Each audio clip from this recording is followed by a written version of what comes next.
Glad you're all here with us again for renewing our Sunday school time together. It's been a couple of weeks, but let me go ahead and pray for us as we get started here. Oh, glorious God, we praise you that you have spoken to us. You have given us the lives of saints gone by. You have told us how they use what you have given to them. We pray that you might help us as we seek to use all that you have given to us for your gospel, for your church, for your kingdom. Help us to understand and to prosper in the understanding. Pray this in Christ's name. Amen. Well, this morning we're going to look at a topic that may have some controversy, but a topic that is nonetheless quite important, which is simply the question of what does it mean to be a steward in the Old Testament? What does it mean to be a steward? We looked at this question of stewardship over the past month or so. It's been a couple of weeks. We've looked at the uses of money, the dangers of money, the blessings of money. We've looked at what it means to be a steward as Adam was called to be a steward. But what now? What do we do with this question of the Old Testament? And so we're going to just go through it. We're going to just go through it, and I'll pick out a few areas to focus on. And let's begin with Father Abraham. Father Abraham had many sons, but he was also Father Abraham first. So let's go to Genesis chapter 12. Genesis 12. Let's just begin here. We'll look at what Abraham is called to be. If somebody could read Genesis 12, verse 2 and verse 3. We'll start right here.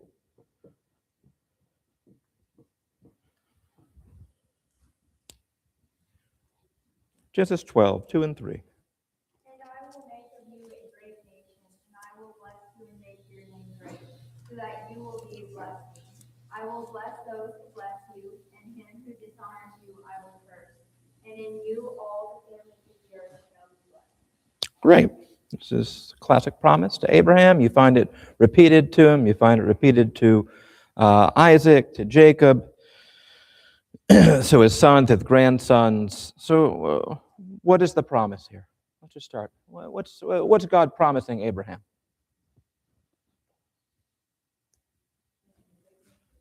Make him a great nation. Great. What else?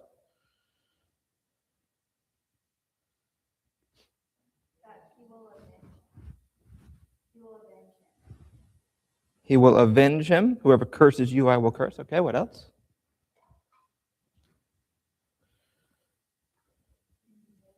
Make his name great. Very good. Oh, yeah. So he promises, in essence, blessing. Eventually, in you, all the families of the earth shall be blessed. And so, again, these are classic promises, basic Bible promises from God to the Old Testament patriarchs. And so, how did they get rich?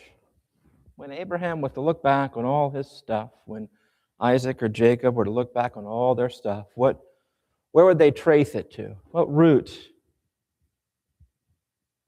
God. Yeah, it's not a complicated question. Ultimately, who would give them all their things? It was God. The Lord said to Abram, go. I will make of you a great nation. I will bless you. I'll make your name great so that you'll be a blessing. This is the mark of the covenant with Abraham.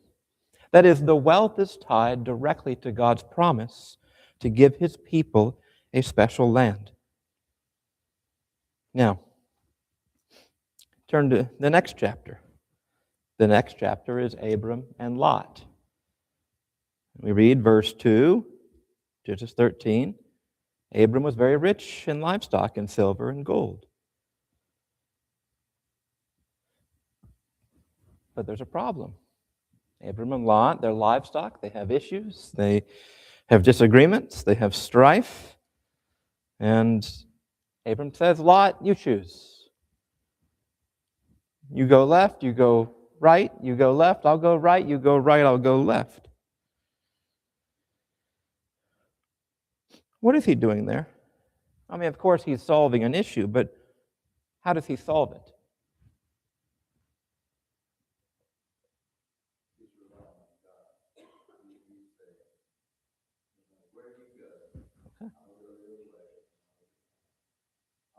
Yeah.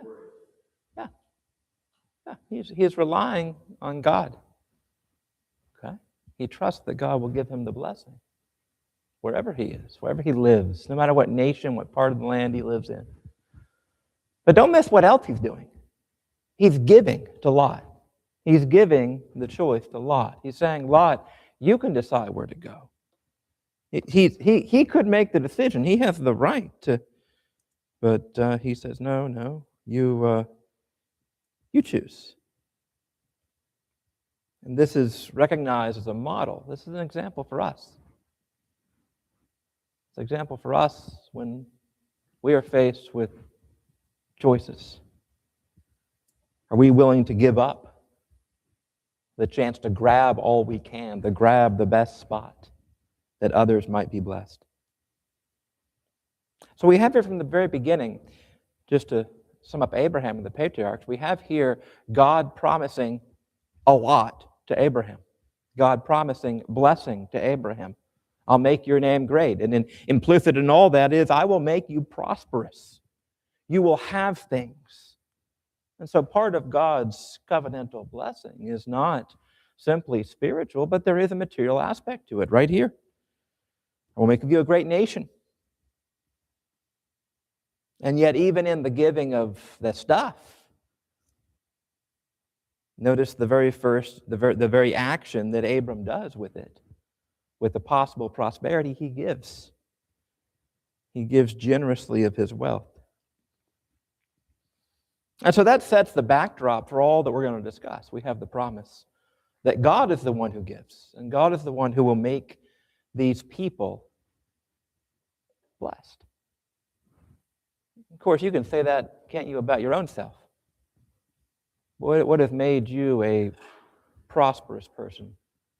You may not think you're prosperous, but you are. Who has made you great? Well, of course, it's the same God of Abraham. Questions on any of this? This is basic. This is not rocket science, but it sets up the framework for all that goes, all that continues. All right, great. So we get into the Exodus, of course, because that's what comes next. And the people go down to Egypt. They become slaves in Egypt. It's not the blessing that Abraham might think. And yet what happens when it comes to wealth? Well, the Israelites plunder the land. They plunder the Egyptians when they leave. You find that in, for example, Exodus chapter 11, verse 2 and verse 3.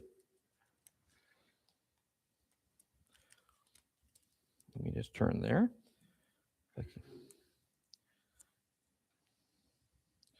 This one page doesn't want to turn. Very persnickety little Bible here.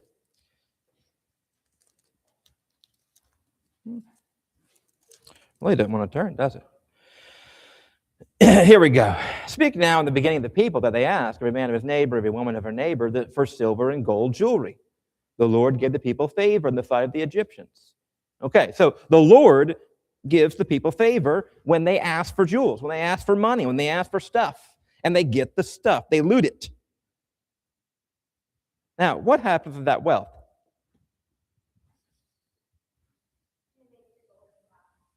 They make the golden calf. They make anything else with it? A tabernacle. That's very interesting, isn't it?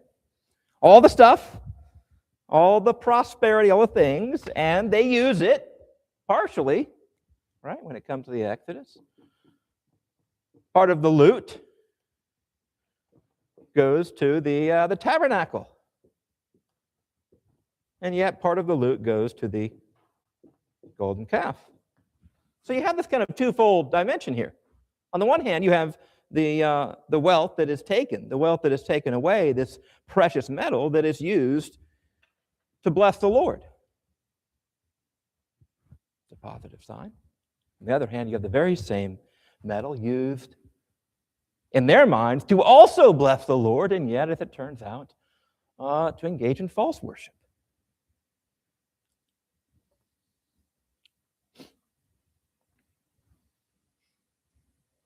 Now, that's as far as money is concerned, in one sense. But Turn to chapter 16 of Exodus.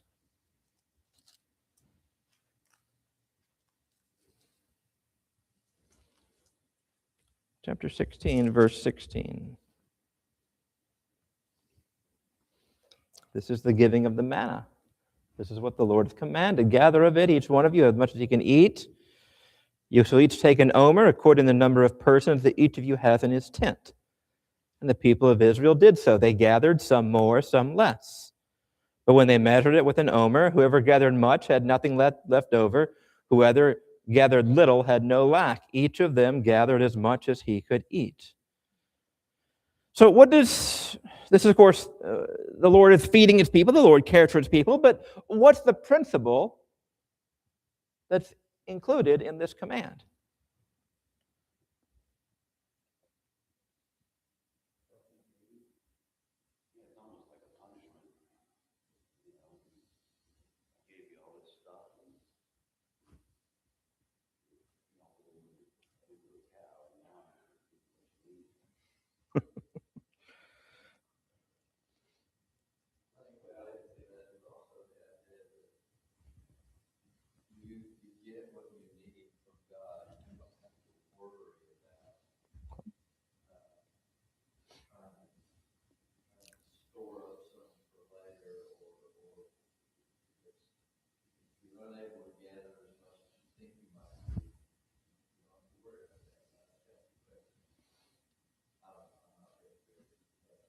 No, I mean, I think that's verse 18, right? Whenever they measured it, if you got too much, well, you turned out you got just right. If you didn't have enough, well, it turned out you had just right. But I'm actually curious. I'm not curious. I want to point out this comment in verse 16. God says, take an omer, and the footnote tells you it's about 2 quarts, 2 liters. That's not really that important. But here's the key. According to the number of the persons that each of you has in his tent. So notice that here, God gives a regulation, a proportion. You're supposed to give, if it's a get rather, as much as you have in your tent, in your house, in your family. And so that means if you have an only child like me, if you were an only child, you wouldn't get as much if you had more kids. If it's just you, a single person, you don't get as much if you had 20 kids. But God will ensure that no one starves. God is the one who ensures it here. It's clear. And then, of course, the following verses tell us that you can't be a hoarder. I don't care how many packages you order from Amazon, you will not be a hoarder. It's as simple as that.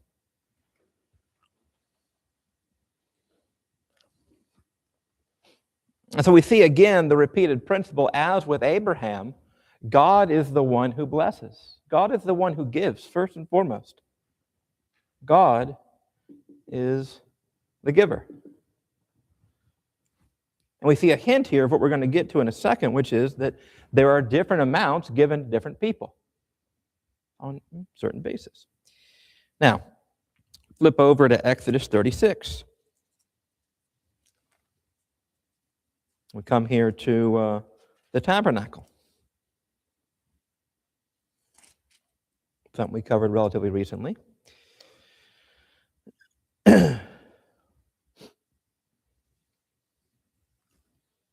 Exodus 36, people are contributing. Notice verse 3. They still keep bringing Moses free will offerings every morning. And then verse 5, Moses is told, the people bring much more than enough for doing the work the Lord has commanded us to do. So verse 6, what does Moses say? He gave command. Let no man or woman do anything more for the contribution for the sanctuary. So the people were restrained from bringing, for the material they had was sufficient to do all the work and more. What do we learn here?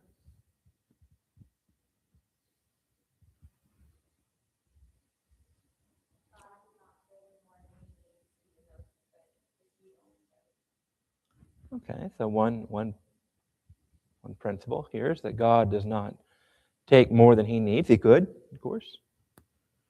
Okay, what else?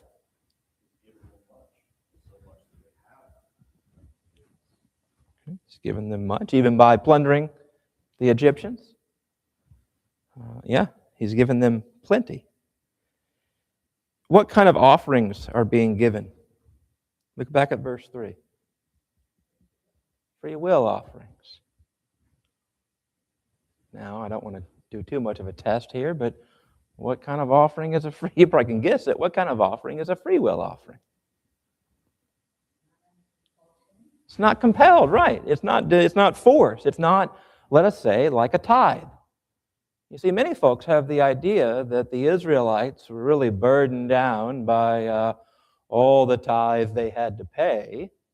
But what do we find right here? On the contrary, the Old Testament emphasizes voluntary free will offerings. You can check out Deuteronomy 12, verse 6 for more of that. We see that right here. This is a free will, a voluntary, not a compelled offering. And the people bring more, much, much more than enough for doing the work.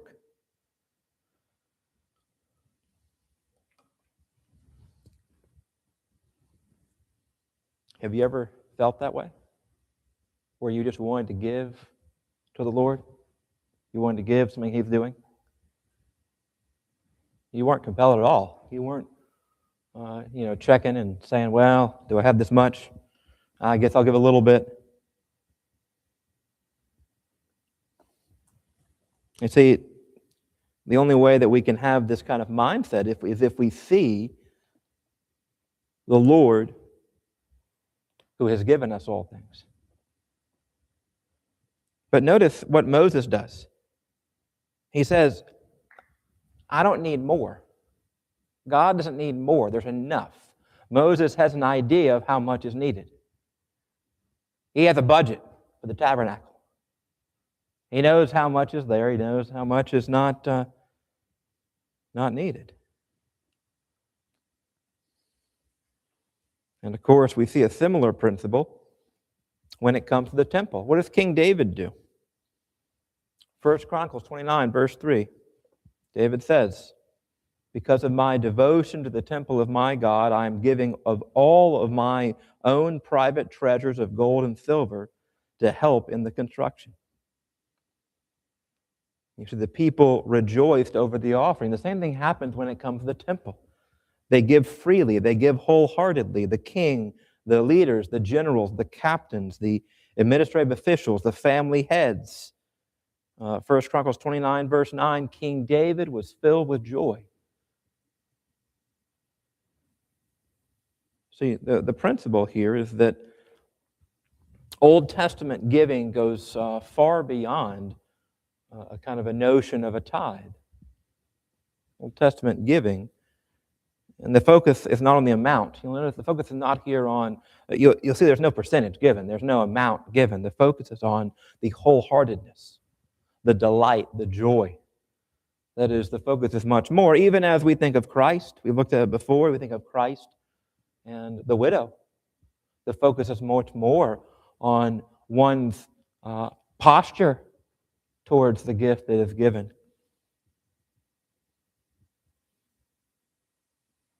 And I think the question for us is, should the church, should you, should I, should we lower our standards compared to the Israelites? Should we who are transformed by the work of Christ never experience this kind of joyful, passionate, voluntary, free, cheerful, as Paul says, giving?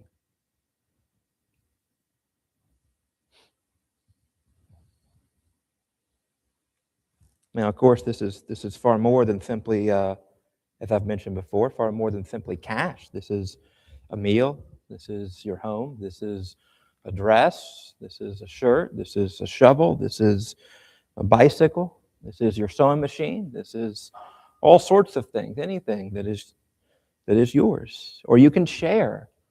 Somebody comes and they say, hey, you got a book. Can I borrow it? I'll say, sure.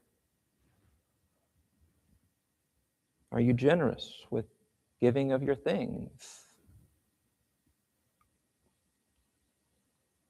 Now, I've already alluded to, even in that statement, something that comes into play in the Mosaic Law, which is where we'll turn to next. Any questions on this part of Exodus before we get to the law, the Old Testament Mosaic Law?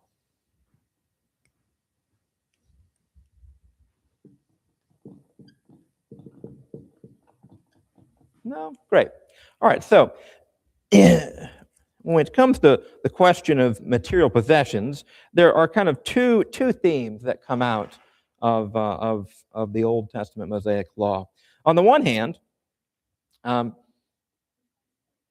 you can turn to, I'll just pick a spot. Turn to Numbers 14, if you want to. Numbers 14.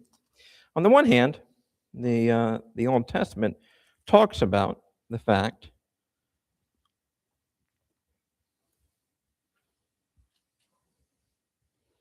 that God demonstrates his commitment to give this land, the promised land, as a blessing. Numbers 14, verse 8. If the Lord delights in us, he will bring us into this land and give it to us, a land that flows with milk and honey. Again, this is pretty familiar. The Lord gives the blessings of this world to his people as a good gift. However, I don't mean to keep forcing you to flip, but flip to Numbers 26. Numbers 26, 52 to 56.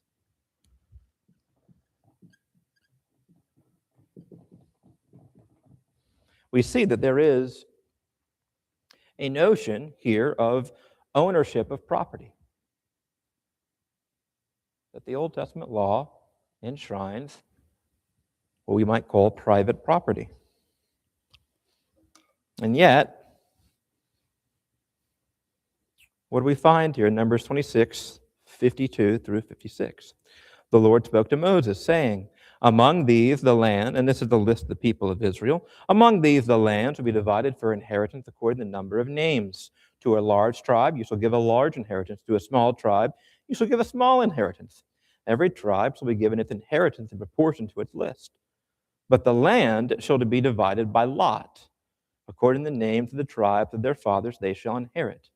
Their inheritance shall be divided according to lot between the largest and the smallest.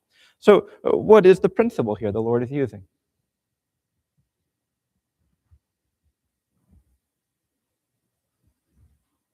God's given the land. He's given the land to tribes, and within those tribes, to families. But what's the proportion? What's the principle here? I've already kind of given it away. What's the principle?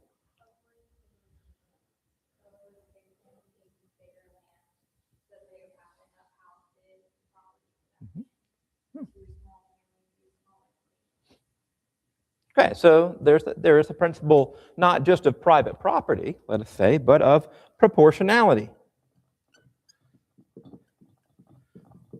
How does that strike you?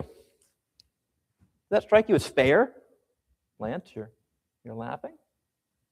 You're smiling? Fair was the word that came to mind, but I don't think otherwise necessarily be unfair. But fair is a word. You said proportionality, I was thinking fair. Does that strike you as just? Can I use the word just? Okay. Well, because from God it's good, but Okay. I don't even think that would be necessary to be just. Because he could divvy it up if he wished. Right, yeah. He could give it all to Lance, for example. Or none of it. Yes, that's right. Or the converse.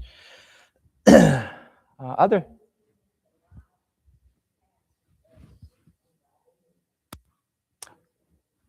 That's right. There's a lottery system, and yet even the lottery is from the Lord. Yeah, yeah. Yeah, exactly. Modern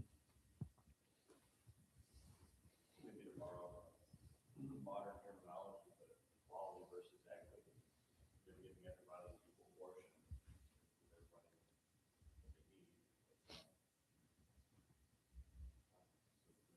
Justice. They're like out they deserve. Right. Yeah. I mean, already God's given them the land, so it's not strict justice in that sense. They haven't merited the land. But nonetheless, within that land, right, God does divide it in a, we might say, a proportional affair, a manner that makes sense. Now, this is in contrast. Let me just be clear here. This is in contrast to every other nation in that day.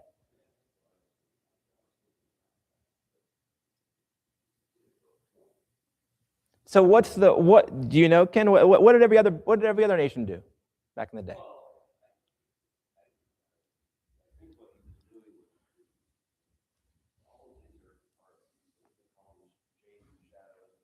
Mm-hmm. Yeah.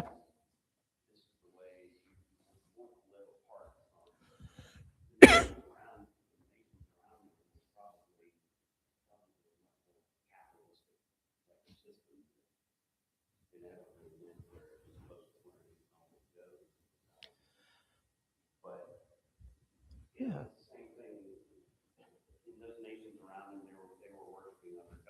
Mm-hmm.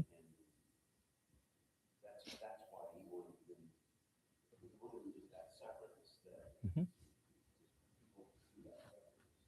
Yeah, and I think that's a key point there, Ken, because the way it worked, and you alluded to it, the way it worked in every other nation was very simple. You're the king, you get as much land as you can get. You know, you're the elite, you're the noble person, you got the money, you got the power. Guess what? You get more. You know, I mean it's the way it worked. And so, what happened to most people? Most people had no land. Most people lived in poverty. That's the way. That shouldn't surprise you, by the way, because that is kind of the common tendency in sinful society. Capitalism, communism. I mean, you know, they both could end up in the same boat.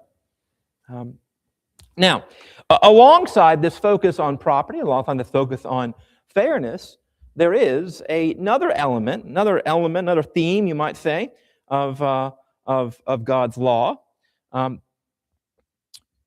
which is the call to be those people who are not simply concerned with yourself, but a call to care for those who are needy.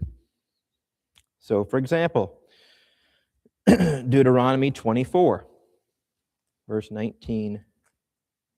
Deuteronomy 24, verse 19. All the way through 22. So there's proportionality, there's property, but there is also what you might call care for the needy.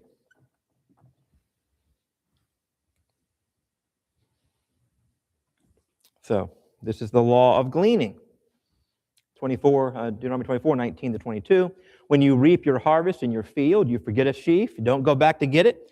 It shall be for the sojourner, the fatherless, the widow, that the Lord your God may bless you in all the work of your hands. The same is true for the olives and the grapes. Verse 22, you shall remember that you were a slave in the land of Egypt. Therefore, I command you to do this. This is not a voluntary action, notice. This is a command from God. He says, look, I command this to you. You were once a slave. And so, if you drop a sheaf, if you don't go back over and squeeze out every little bit of money you can. Don't squeeze out every little bit you can. Instead, allow the poor to come and collect what people missed their first time through. Now, you say, well, what about people who might abuse this principle? That's always the question. Well, what about the abuse of this? Deuteronomy, God's not dumb. He knows this. Deuteronomy 23, verse 24 and verse 25. If you go into your neighbor's vineyard, you may eat your fill of grapes, as many as you wish, but you shall not put any in your bag. The same thing with the grain. You can't just go you can't misuse the principle, the command to glean, and just take your bag and get all the stuff you want.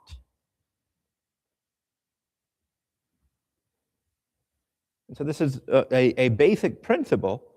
And we could go through much of the law and look at the principle here that says you need to care for those who are poor, for those who are sojourners, for those who are widows, for those who are orphans in your midst. The assumption is there are going to be people who are coming through. There are going to be people who are refugees. There are going to be people who are orphans. There are going to be those who are widows. You notice that God does not institute a certain public policy. He just says this is going to happen, and what is your response when you encounter the poor, the needy, the orphan, the widow? He says your response is to not beat them down, not abuse them, but you are to care for them. And notice the rationale, two rationales given in this gleaning area. One, that the Lord will bless you. Right? So as you do this, the Lord will bless you, but not just from a selfish motive. Second reason, because you were a slave. The Bible calls us, what James says, what Peter says, it calls us elect exiles. We are aliens from heaven. Our rightful citizenship is in heaven. And so we are called to remember that we were once slaves to the evil one. We weren't, by nature, we were slaves to our flesh. We were slaves to do what ought not to be done. And so one of the principles here that the law brings out is the response of the believer, the response of the Christian. When you see others in need, there ought to be something in your heart that resonates with them.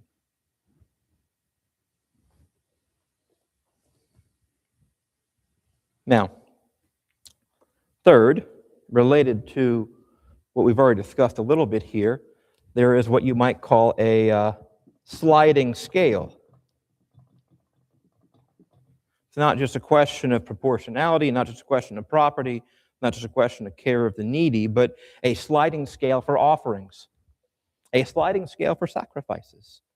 In other words, the poorest who could not afford to sacrifice livestock, they don't have the sheep, they don't have the goats, they can replace them with doves, with young pigeons. This is Leviticus 5:7 and 5:11, 12:8, places like that. I'm just throwing that out there for you. This, of course, is what Mary does. It's what Joseph and Mary do. They were poor. Now, put this all together. Put this all together.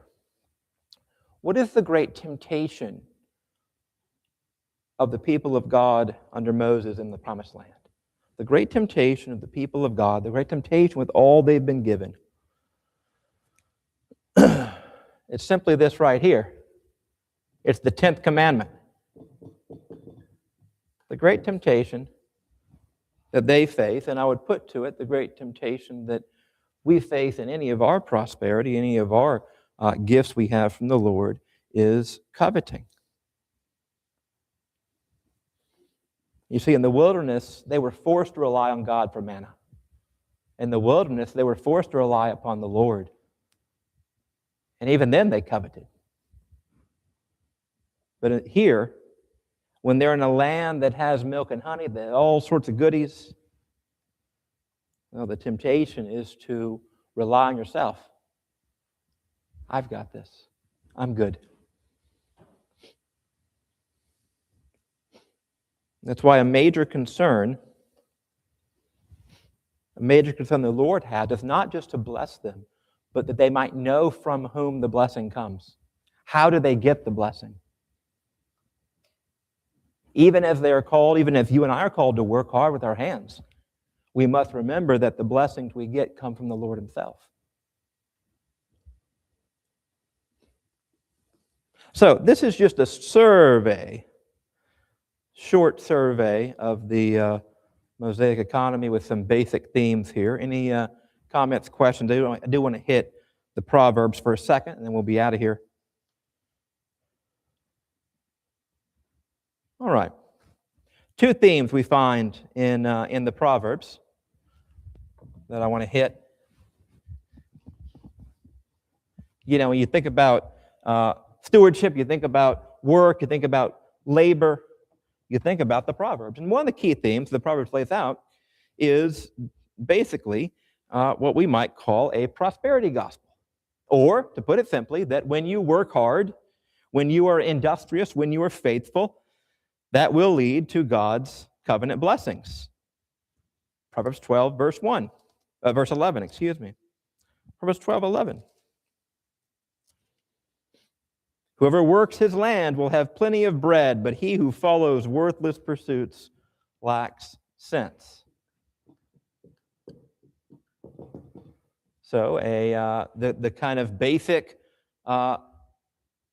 formula is work, blessing. Now, on the other hand, you can flip right over to Proverbs 15, verse 16. Better is a little with the fear of the Lord than great treasure and trouble with it. Better is a dinner of herbs, or I guess if you're British, herbs, dinner of herbs where love is, than a fattened ox and hatred with it. You see, the writers, the Proverbs, are so wise, they know that this is not a law. The work blessing formula is not a law. They know that very often those who are poor may not be poor because they don't work. They may be poor because they never find relief for their lot in life. And there are many who are rich, who are wicked. Again, think of the psalmist, Psalm 73. See, there's a tension here. There's a tension between work and blessing and the reality of what you might call the faithful poor. So which is it? Is it that we are to work and get blessing, and so if you're not rich, if you're not blessed, you're not a hard worker? Or is it better to have a little in the fear of the Lord than great treasure and trouble with it? Well, let me throw in another key theme here from the Psalms. Psalm 39, verse 4. You have made my days a mere handbreadth. Proverbs 23, verse 4. Cast but a glance at riches and they are gone. You see, there's a third little spice you might throw in the Proverbs cauldron, which is riches fade, fading riches. That is, you may work hard and you may get blessed, but there's the case also that you may look at your riches and they'll be gone. So what's the result? What's the calling then? Well, the Proverbs also speak about, as the law did, helping the needy. But Proverbs 3, verse 9, verse 10. Again, I've encountered a stubborn page. There we go. Honor the Lord with your wealth and the first fruits of all your produce. Then your barns will be filled with plenty, your vats bursting with wine. So, the call here is first and foremost to honor the Lord. Now again, is that a law? I mean, I could use that and manipulate people, and we know all the preachers who misuse that verse, those verses right there. Just honor the Lord with your wealth, and then your vats will be bursting. You'll have so much.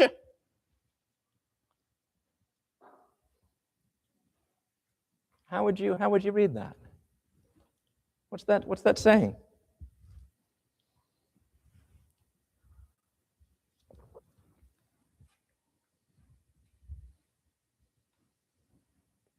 I think it's saying that if you're a Christian, you love Jesus, and with what he's giving to you, you're going to want to give it back to him because you're so thankful, because you love him. You want to show your love for him with what you have, as well as your voice and your thoughts and your prayers.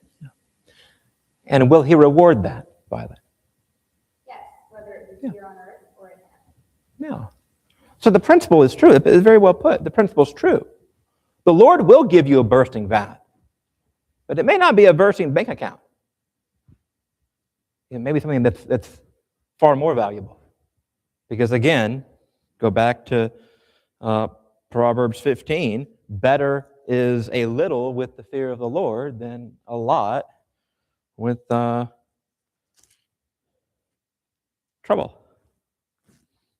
All right, so I didn't even get into the kingdom and King Solomon and Ezra and Nehemiah, but that's enough for a general picture of the Old Testament. Any questions, comments, pushback, care, concern? Broad themes here, broad strokes. All right. Ted, if you wouldn't mind closing us in a word of prayer.